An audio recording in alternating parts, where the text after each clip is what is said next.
I never thought a Tuesday evening in October would be the night that changed everything. My daughter Lily had insisted we leave the school's fall carnival early, which was unusual for her. She loved these events, the games, the cotton candy, seeing her friends. But that night, she'd tugged on my jacket sleeve and whispered, "Dad, can we just go home, please?" The parking lot was still half full when we reached my truck. Lily climbed into the passenger seat without a word, her 7-year-old face unusually pale in the glow of the streetlights. I buckled my seatbelt and was about to start the engine when her small voice stopped me. "Dad, I need to show you something, but please don't get mad." My heart clenched. "Sweetheart, I could never be mad at you. What is it?" She looked around the parking lot, making sure no one was nearby, then slowly lifted the hem of her sweater. What I saw made the air leave my lungs. Bruises. Dark purple and yellow bruises spread across her ribs like someone had painted them there. Some were fresh, others clearly days old. My hands gripped the steering wheel so hard my knuckles went white. "Who did this to you?" I managed to say, my voice barely above a whisper. "Mr. Harrison," she said quietly. "The principal. But Dad, you can't tell anyone yet. He said if I told, something bad would happen. He said no one would believe me anyway because he's the principal and I'm just a kid." Everything in me wanted to scream, to drive straight back to that school and confront him right there at the carnival. But something in Lily's terrified eyes made me pause. I had to be smart about this. For her, "Lily, look at me." I turned in my seat to face her fully. "You did exactly the right thing by telling me, and I promise you, we're going to handle this. But first, we need to go somewhere, okay? We need to see a doctor." Her eyes filled with tears. "I don't want people to know. Everyone likes Mr. Harrison. The teachers, the other parents. They'll think I'm lying." I reached over and took her small hand in mine. "Baby, you are the bravest person I know, and I believe you. That's what matters right now." The drive to Vancouver Children's Hospital felt like it took hours, though it was only 20 minutes. My wife Rachel was visiting her sister in Kelowna, and part of me was relieved she wasn't there yet. I needed to stay calm for Lily, and I knew if Rachel saw those bruises, she'd be as devastated as I was, barely holding myself together. The emergency room doctor, a woman named Dr. Sarah Chen, was gentle and thorough.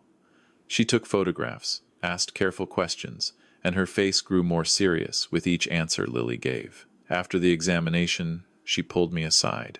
"Mr. Sutherland, these injuries are consistent with repeated physical abuse. The pattern suggests multiple incidents over at least 2 to 3 weeks. I'm legally required to report this to Child Protective Services and the police." "Good," I said, "because the person who did this is the principal of her elementary school." Dr. Chen's expression darkened.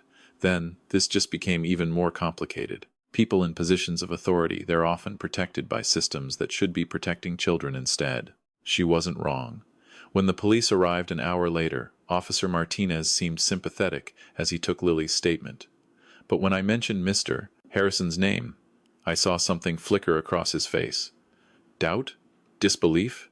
Jason Harrison, the principal at Maplewood Elementary? Officer Martinez set down his pen. "I've known Jason for 15 years. He's been principal there for 12 years. He started the after-school mentorship program, coaches youth soccer. His own kids go to that school. I don't care if he's won awards," I said, trying to keep my voice steady. "Look at my daughter's injuries. She's 7 years old and she's terrified to go back to school. I'm not saying I don't believe your daughter, Mr. Sutherland. I'm just saying we need to be careful about accusations like this. Jason Harrison is a well-respected member of this community." That phrase, "well-respected member of this community," would haunt me for weeks. Officer Martinez took our statement and left. Dr. Chen gave me a list of child psychologists and advised keeping Lily home from school until the investigation was complete. When we finally got home around midnight, I carried Lily to her bed. She was exhausted, but she grabbed my hand before I could leave. "Dad, you really believe me, right?" "Every single word, sweetheart. Every single word." I called Rachel from the kitchen. She answered on the first ring, and when I told her what happened, I heard her break down over the phone. "I'm leaving now," she said. "I'll be home in 4 hours." I spent those 4 hours sitting at the kitchen table, staring at the photos Dr. Chen had given me copies of. My beautiful little girl, marked and hurt by someone who was supposed to protect her. Someone parents trusted. Someone I had trusted. I'm a software engineer, and my job involves solving problems through logic and data. So that's what I started doing. I opened my laptop and began researching. Jason Harrison's name brought up dozens of articles and photos. There he was at the district awards ceremony. There he was cutting the ribbon at the new school library. There he was surrounded by smiling children at the summer reading program. And then I found something that made my blood run cold. A comment on a local parenting forum from 8 months ago. Anonymous post. Has anyone else noticed that Mr. Harrison at Maplewood seems to spend a lot of one-on-one time with certain students? My daughter says he calls kids to his office during recess. Is this normal? The responses were dismissive. He's just being a good principal, checking in on students. Some parents are so paranoid these days. Mr. Harrison has an excellent reputation. I kept digging. 3 years ago, a parent had filed a complaint with the school district about inappropriate physical contact involving Harrison. The complaint was investigated and deemed unfounded. The parent had transferred their child to another school. By the time Rachel got home at 4 in the morning, I had filled a notebook with information. She went straight to Lily's room and stayed there for an hour.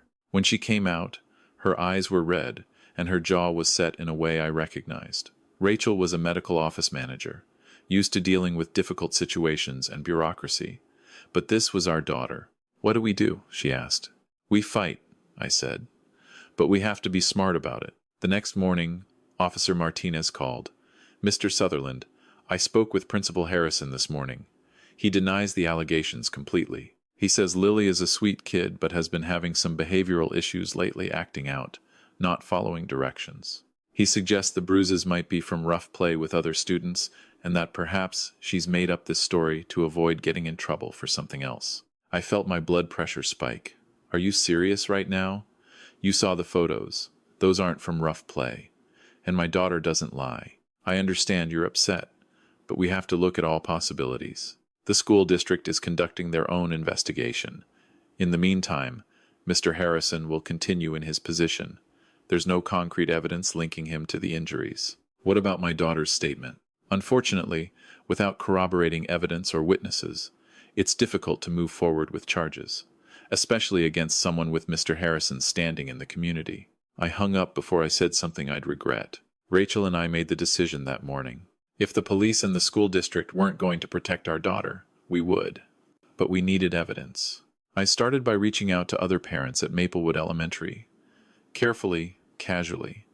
Hey, how's your kid liking school this year? Any issues? Most people had nothing but praise for the school and Mr. Harrison, but 3 conversations stood out. A mother named Jennifer mentioned her son had become anxious about going to school this year. He used to love it, but now he complains of stomach aches every morning. When I ask if something's wrong, he just says he doesn't like going to the principal's office. A father named David said his daughter had started having nightmares. She won't tell us what they're about, but she's been wetting the bed again, something she hasn't done since she was 4. And a mother named Patricia told me, with tears in her eyes, that her daughter had asked if it was normal for teachers to give special hugs that hurt. I documented everything, every conversation, every concern. And then I did something that probably crossed a legal line, but I didn't care anymore. I hacked into the school's security camera system. It wasn't difficult. Most schools use outdated security systems with default passwords that haven't been changed. Within an hour, I had access to 3 weeks of archived footage. I started going through it systematically, focusing on the times when students would be called to the principal's office. What I found made me physically ill. Footage of Mr. Harrison closing his office blinds before meeting with students. Footage of children leaving his office with different body language than when they entered, shoulders hunched, looking at the ground. And on one particular video from 2 weeks ago, I saw Lily entering his office with a smile, and leaving 15 minutes later with tears on her face, walking stiffly. I burned it all to a USB drive. Then I made 3 copies. The next step was riskier. I needed an insider, someone who worked at the school who might have noticed something. I remembered Lily mentioning her teacher, Mrs. Patterson, who had been at Maplewood for 20 years. If anyone would know something, it would be her. I showed up at the school on my lunch break, asking to speak with Mrs. Patterson. The secretary tried to have me make an appointment, but I insisted it was urgent. When Mrs. Patterson came out, I could see she was nervous. "Mr. Sutherland, I heard about the allegations. I want you to know that Mr. Harrison has been nothing but professional." "Please," I interrupted quietly. "Just give me 5 minutes." "Not here. Can we talk in your classroom?" Something in my voice must have convinced her. We walked to her empty classroom, and I closed the door. "Mrs. Patterson, I'm not here to cause trouble. I'm here to protect my daughter. And I think I know there are other children who need protecting too." I showed her the medical photos on my phone, watched as her face went pale. "How long have you suspected?" I asked gently. She was quiet for a long moment. Then she sat down heavily at her desk. 3 years, she whispered. "I've suspected for 3 years. Different students, different grades, subtle changes in behavior, increased anxiety. One child who used to volunteer to help with office tasks, suddenly refusing to go anywhere near the principal's office. But I never had proof. And when I mentioned concerns to the vice principal 2 years ago, I was told I was being overly sensitive and that Mr. Harrison's methods were unconventional but effective." "Were you told to stay quiet?" "Not explicitly, but the message was clear. Mr. Harrison brings in a lot of funding through his community connections. The district superintendent is his brother-in-law. The school board chairman's wife works as his secretary. People who questioned him found themselves transferred to different schools. I have 3 years until retirement, Mr. Sutherland. I'm ashamed to say I kept my head down. But you're talking to me now." She looked up at me with tears in her eyes. "Because I saw Lily last week, before this came out. She came to my classroom during recess, and I asked if she was okay. She said yes, but she had this look in her eyes, like she was somewhere else, like she was trying to disappear. I've seen that look before on other children, and I realized I couldn't stay silent anymore, even if it costs me my job." "Would you be willing to make a formal statement, if it helps Lily and the other children?" "Yes. But Mr. Sutherland, you need to understand what you're up against. This isn't just about one man. It's about a system that's protected him for years." I left that meeting with Mrs. Patterson's written statement and a renewed determination. Rachel and I decided our next move had to be public. Going through official channels had gotten us nowhere. The police weren't investigating. The school district was circling wagons. We needed to force their hand. The next school board meeting was in 3 days. Those meetings were open to the public, with a period for parent concerns. Rachel and I prepared carefully. We made copies of all our evidence, the medical reports, the camera footage, Mrs. Patterson's statement, the accounts from other concerned parents. We consulted with a lawyer friend who advised us on how to present the information without leaving ourselves open to a defamation lawsuit. "Stick to facts," he said. "Don't make accusations you can't back up. Let the evidence speak for itself." The night of the school board meeting, the chamber was packed. Word had somehow gotten out that something big was happening. I recognized many faces from Maplewood parents, teachers, district administrators, and sitting in the front row, looking calm and confident, was Jason Harrison. When the public comment period began, I stood up. My hands were shaking, but Rachel squeezed my hand as I walked to the podium. "My name is Marcus Sutherland. 3 weeks ago, my 7-year-old daughter told me that she had been physically abused by the principal of her school, Jason Harrison." The room erupted. People gasped. Others started talking at once. The board chairman banged his gavel. "Mr. Sutherland, these are serious accusations." "They are, which is why I'm not making them lightly." I held up the folder of evidence. "I have medical documentation of injuries to my daughter. I have security camera footage from the school showing suspicious patterns of behavior. I have a statement from a teacher with 20 years' experience at Maplewood expressing concerns about Mr. Harrison's interactions with students. And I have accounts from multiple parents whose children have shown signs of trauma this school year." "This is highly irregular," the superintendent said, standing up. He was a large man with gray hair and an authoritative voice. "The district is conducting its own investigation. Making these accusations publicly could compromise." "Your investigation?" I cut him off, and I didn't care anymore about being polite. "Your investigation that allowed Mr. Harrison to continue working with children while my daughter is too terrified to go to school? The same kind of investigation that happened 3 years ago when another parent filed a complaint, only to have it dismissed?" More gasps from the crowd. "Mr.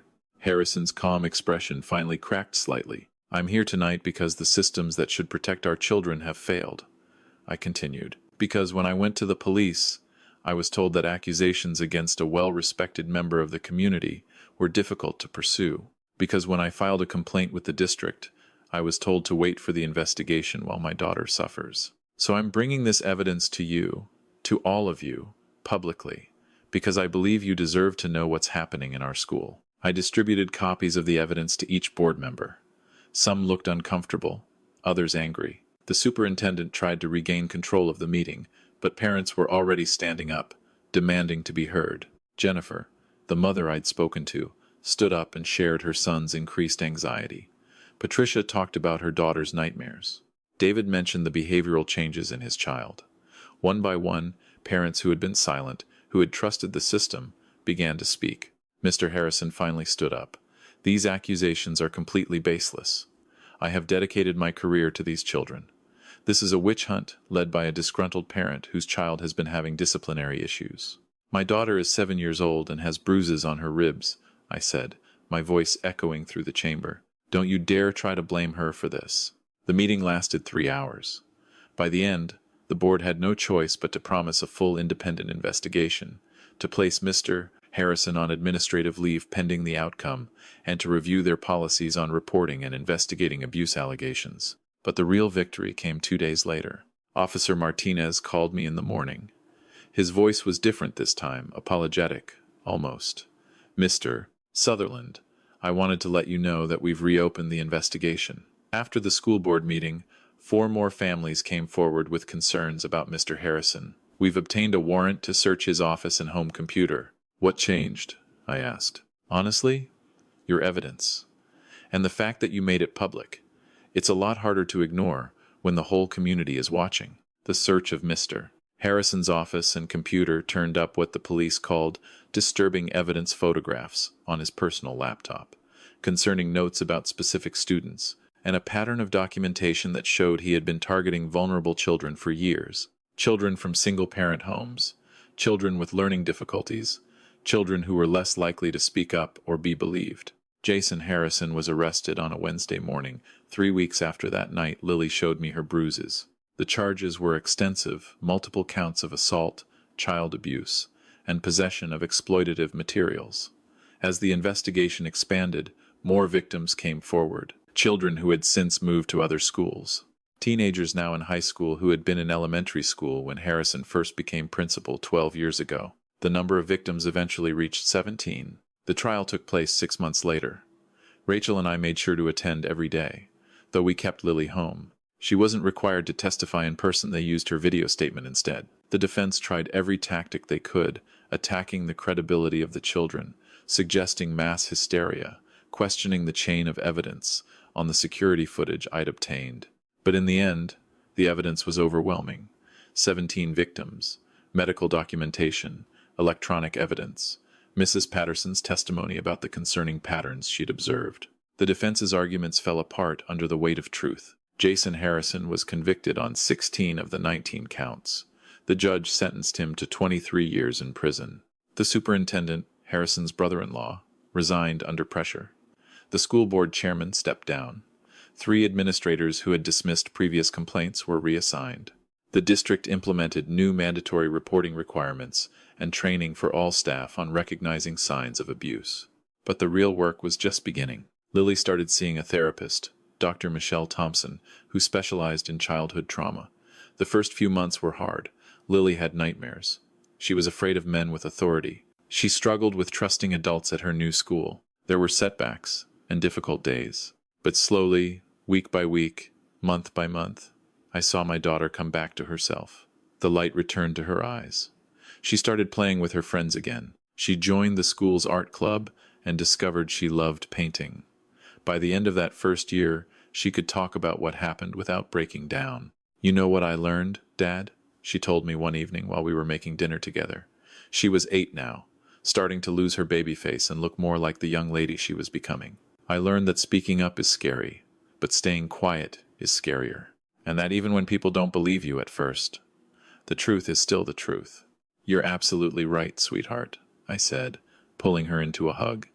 And you were so incredibly brave. I wasn't brave at first, she said quietly. I was scared. Being brave doesn't mean you're not scared. It means you do the right thing even when you are scared. Rachel and I became advocates for stronger child protection policies in schools. We worked with other parents to create a support network for families dealing with abuse allegations. I spoke at school district meetings across the province about the importance of believing children and investigating complaints thoroughly, regardless of who the accused is. Mrs. Patterson didn't lose her job. In fact, she became a vocal advocate for protecting children, using her experience to train other teachers on recognizing warning signs and the importance of speaking up, even when it's uncomfortable. The other families whose children were victims also started healing. Some moved away to start fresh. Others, like us, stayed and worked to make sure this could never happen again.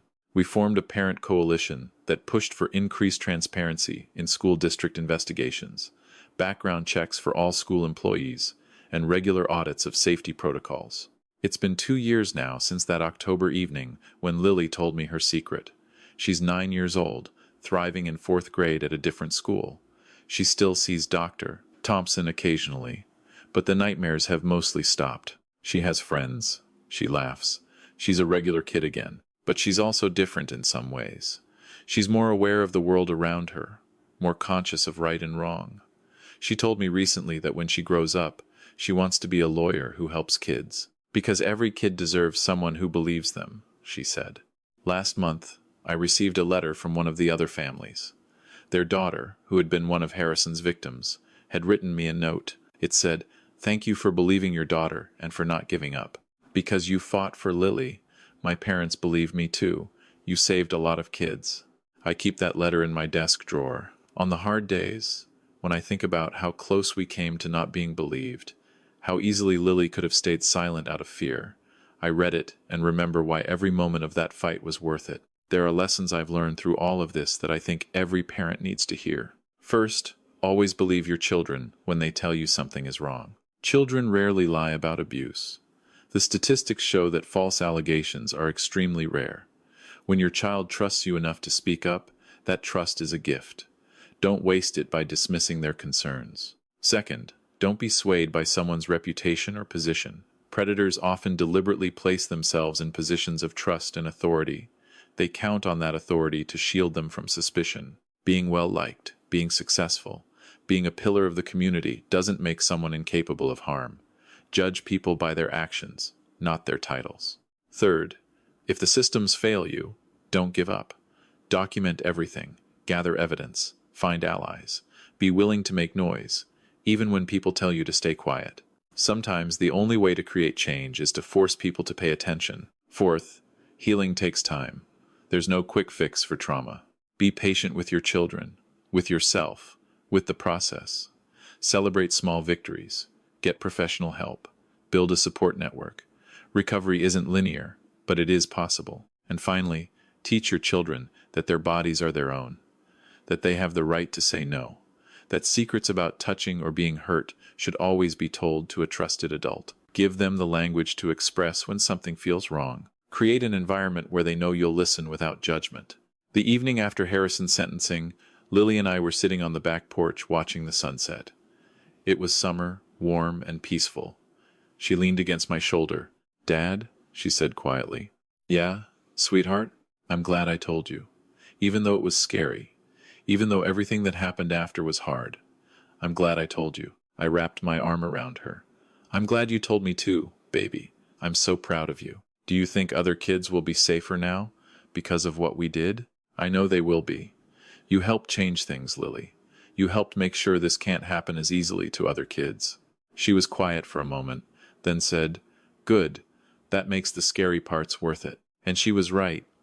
Every scary moment, every difficult conversation, every time we had to relive the trauma, it was all worth it to protect our daughter and the children who came after. Because at the end of the day, there is nothing more important than keeping our children safe. No reputation is worth protecting more than a child. No system is more important than a child's well-being. No discomfort in believing difficult truths is worse than a child suffering in silence. If you're a parent reading this, look at your children. Really look at them. Notice when their behavior changes. Ask questions. Create space for them to tell you hard things. And if they do come to you with something like this, believe them. Fight for them. Burn it all down if you have to. Because your child's safety isn't just important, it's everything. Lily's laughter drifts in from the living room where she's playing a board game with Rachel.